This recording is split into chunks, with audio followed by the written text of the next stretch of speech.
Hello guys and gals, and today I'm going to be showing you guys how to convert your GC8 from power windows to manual crank windows with a full breakdown on how to do this proper conversion. So I've already converted all three of these doors, and I'll be showing you guys how to do it on the last door, which is the rear passenger side, being a right-hand drive car. So the first thing you need to do is you are going to remove your door card, like I've already done here. On the pre-facelift, there's only one screw holding it in. It's down here in the door handle pocket. You remove the pocket, and then you have all these clips along. You just gently pry it off, and then the top part is hooked on. You lift it up and then pull it off, and then be sure that you disconnect your window switch as you're pulling it out so you don't rip anything by accident or any miscellaneous wiring. I've already taken out the speaker trim that goes down here. I have already taken out the switch from the door insert pocket that goes right there on the door card. So once you remove the door card from the door, you need to lower your window down and align the nut that is connecting the sliding mechanism. You need to align that with the hole. This isn't going to matter. It's pretty easy to access. And now you are going to take off the sliding portion, the back side of it here. It's these two screws, and then these four screws are holding on the power window motor. Also, one thing I almost forgot to mention is if you have the moisture barrier, in order to take the moisture barrier off, you will need to remove the speaker trim and the metal door handle latch bracket down here. Another thing I want to mention is how to identify the difference between the rears and the fronts. Is the rears are going to have this shorter slider bracket right here, and the fronts are going to have the longer slider bracket right here. Alright, so what I like to do when I'm doing stuff like this is I like to do everything once. So I'm going to clean this manual regulator with a lot of brake cleaner, and we are going to re-grease it with lithium grease. So I'm just going to cake this in brake cleaner.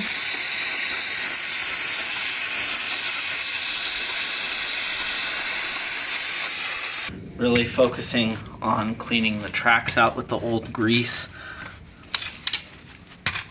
right here. Use a brush. I like to get the sides of the rails, and then I'm going to run it through a few times. I'm going to grease the other side. I'm just going to grease the track. And then we're going to spread it again. And we're going to stab maybe a little bit more in the track.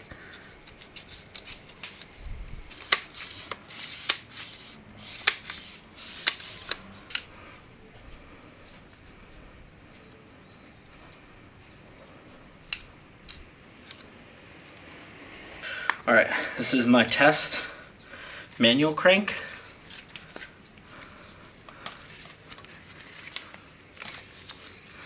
We're just running it through a few times, then we're going to wipe off the excess on the face of the metal.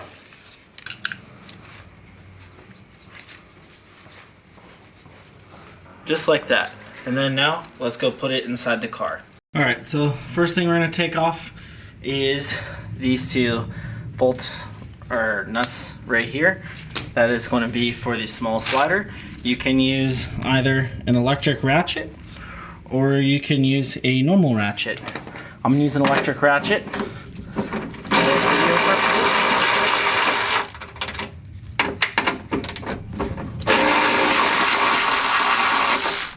And my next screws, or next that I'm going to take off, is going to be these ones right here that are connected to the glass itself. So we have our regulator greased ready to go in the car. So I have these bolts disconnected like I showed you. I'm gonna show you guys how to do this by yourself.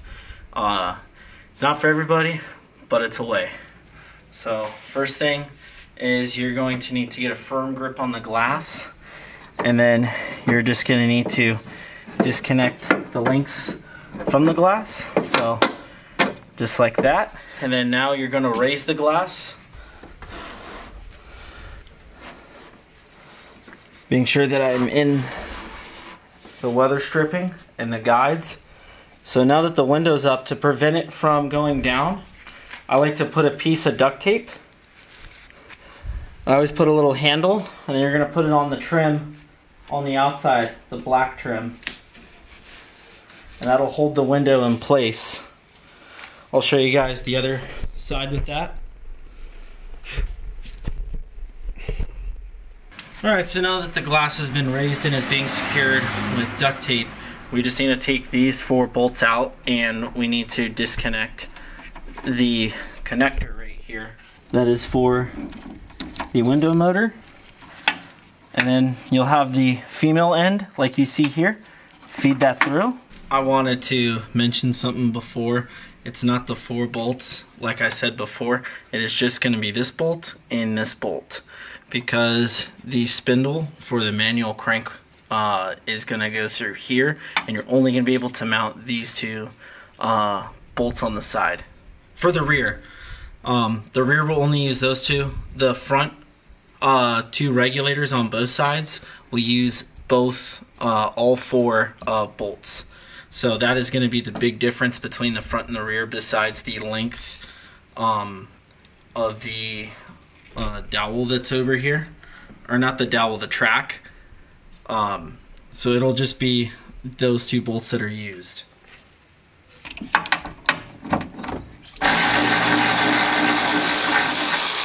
Motor regulators, the electric regulators, use all 4 bolts on here.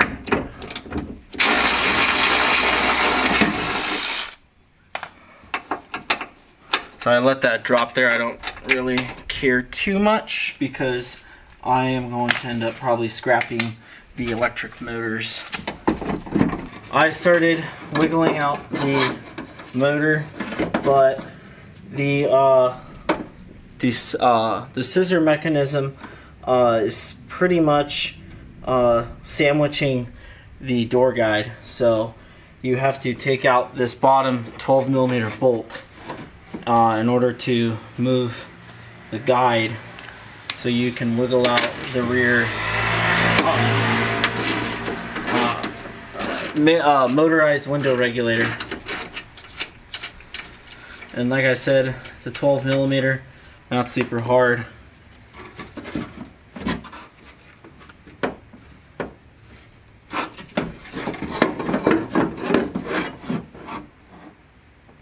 Alright, just moving the door, testing. There's like a technique with the rears with getting them out. It's not easy.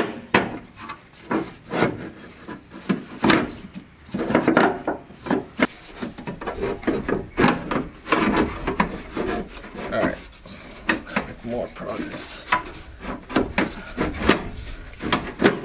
Alright, there we go.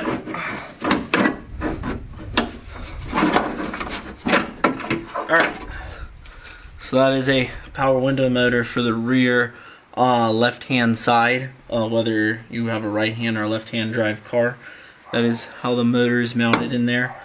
For anybody that needs a reference pic, this is mounted like this, and then these 2 bottom pieces go to the bottom brackets on the glass.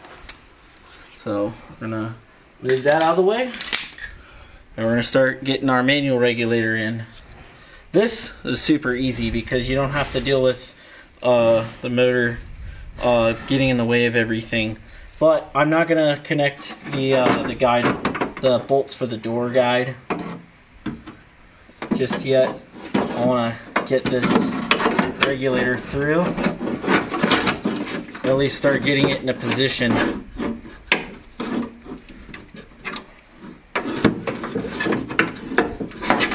So first thing is I am going to get this aligned.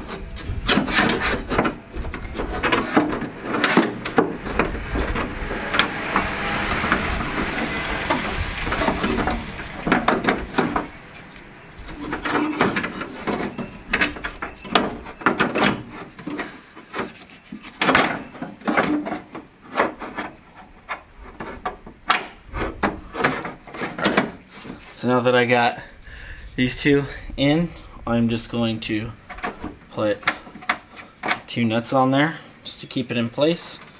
And I see where the bolt was from last time it was mounted up. Whew. What I'm going to do now is I am just going to rotate it with a tester handle, and I'm going to rotate it until everything goes down. I'm going to put my 12mm nut on the door guide. When you're looking inside the door, if this is the door guide and this is the door panel, the manual regulator gets sandwiched in between. Alright, so I haven't tightened anything up, but basically all I did was I moved the handle around until I got the back end to a line, and then I put the 2 bolts back in. They are grade 7 bolts that are in there, and then we're going to tighten up the door guide, and we're going to start buttoning everything up together, and we're going to just tape up these wires together. I'm just going to keep it in case I ever want to switch back to power windows. Now I'm going to tighten up the door guide bolt on the bottom.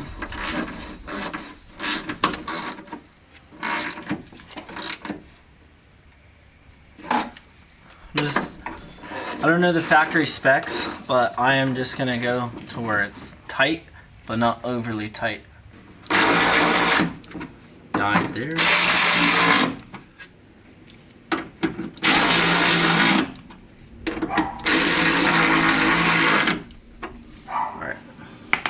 Now we're going to tape this, and actually, we'll just give it a test run.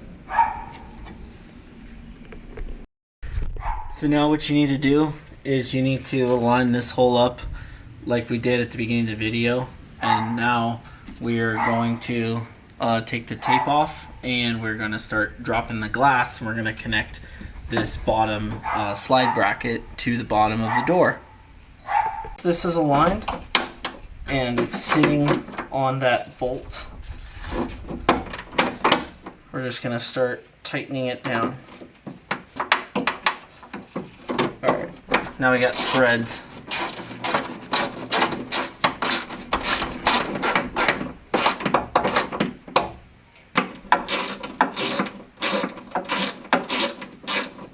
I probably could have gotten away with the extension. Alright, now we can give it a test run.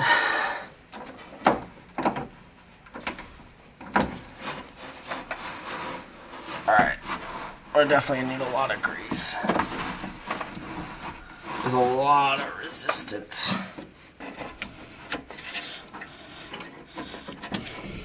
You just want to cake that guide itself with grease. Kind of hard to show you guys on camera, but I think you guys get the point of it.